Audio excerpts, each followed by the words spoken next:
Sarap kaya ang inyong ginagawa yan? Masarap? Abot ng? Canada? Ano gagawin nyo dyan? Atsara! Atsara? Wala mga atsara kung gano'ng kasarap. Ay, isa nga. Abot ng Canada tsaka? Kita mo si Tati, pagkanak ko dito na lang. Ang sarap na. Atsara. Kasi pag namatanda ay. Ayaw. Gagawin atsara. Tulong. 80 na yan. Oh. Kaya lakas pa. Palbasa may anting.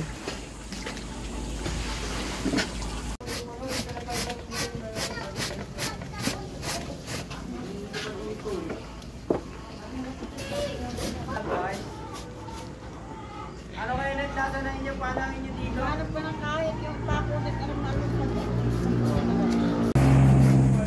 Hirap kumita ng pera.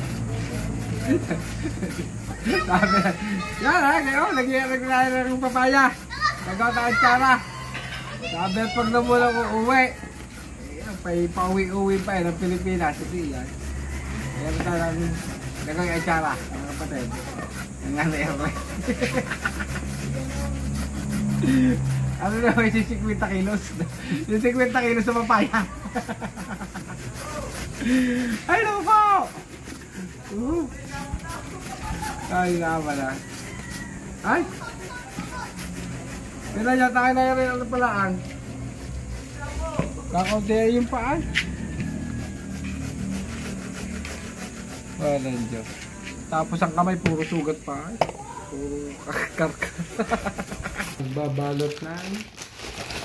Oh, yan, dadalhin natin sa Italia. Ay, isang bato yan.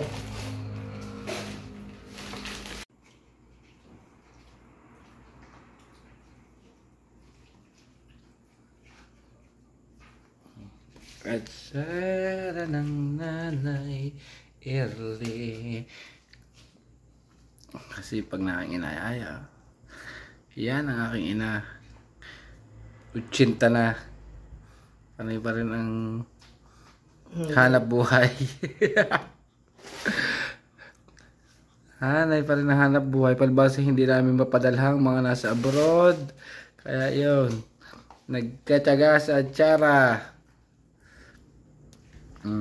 Bukas ay may pambinta na Nanay Erle, pan-deliver.